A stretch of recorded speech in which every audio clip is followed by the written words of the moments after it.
Supporter of New Church Live today. Good morning, friends. Pastor Chuck Blair here. Great to have you joining me. And today we're going to talk about this idea, continuing on with gratitude is gratitude for the whole thing.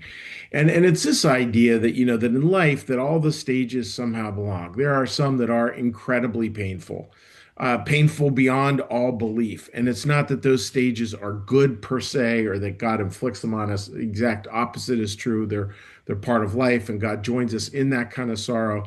But it's a beautiful idea when we learn to just get like, oh yeah, these are the stages of life, and somehow in the path, this is all going to become part of our story, even the really hard parts.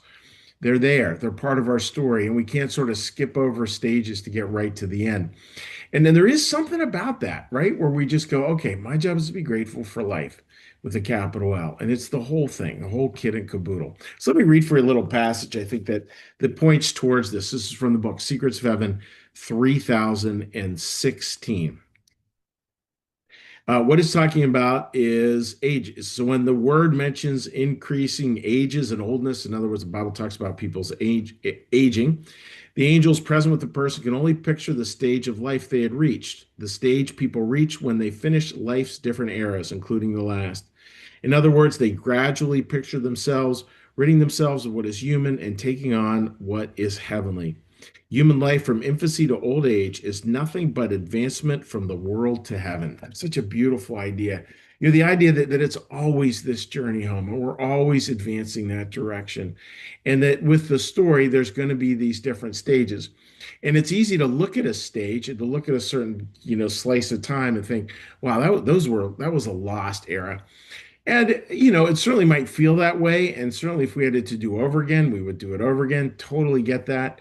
And in a way, though, it's not the lost era because it helps us to build a whole new understanding of life. And maybe on the other side of that era, which we consider lost, is going to be this ability to live life in a really rich and full way that we couldn't even picture. We couldn't even picture. But somehow, this little hard stretch helped us to be able to experience this so much better. I know I was talking with a couple, and they're mentioning how much they've enjoyed being parents, and it was, it had its challenges getting to that point where they could be parents. And they were talking about how much they just feel like, wow, sometimes wonder if we have more joy than other parents just because it took so long and it was so hard to do. And maybe that's true. Maybe that's true. And I think about, example I used with them. Yeah, it's really interesting, right? That when's the best time to see stars? At night. So somehow it all belongs. Somehow all these phases are part of our life journey. And if you're struggling with like, oh, that was a time that was lost. Yep, it might have been in a certain sense. But the beautiful part is in God's economy, it wasn't. In God's economy, somehow that's going to help to move all of us further along our path in life.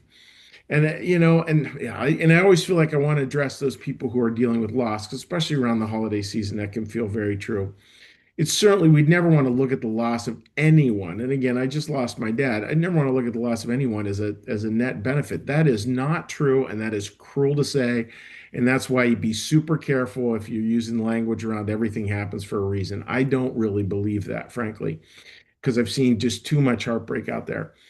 But what I do know to be true is I know some of those people who've gone through heartbreak have been some of the most compassionate, loving people I know. And that's the miracle. That's God's work. That's what starts to happen over time if we let God join us in our suffering and our struggles, as well as in our joys and our happiness. So this Thanksgiving, let's just be glad for let's just be glad for this experience of life, the blessed, the broken, and the shared parts of it, and just celebrate it all. So that's my thought for today, friends. And what we're going to do now is now we're going to shift gears. And what we're going to do is we're going to do a little prayer. We're going to do a little blessing. We will not be saying hello to friends on Facebook this morning. So all I'd ask you to do is just leave a little comment and we will get to it in short order.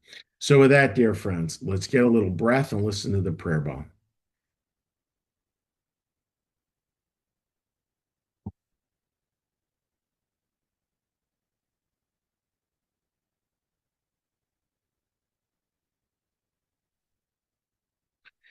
Be still and know that I am God. Be still and know that I am. Be still and know that I.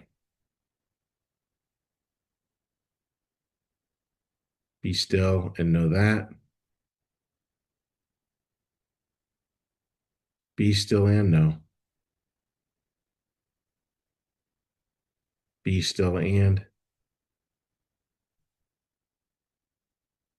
Be still. Be. Our Father, who art in the heavens, hallowed be thy name. Thy kingdom come, thy will be done, as in heaven, so upon the earth.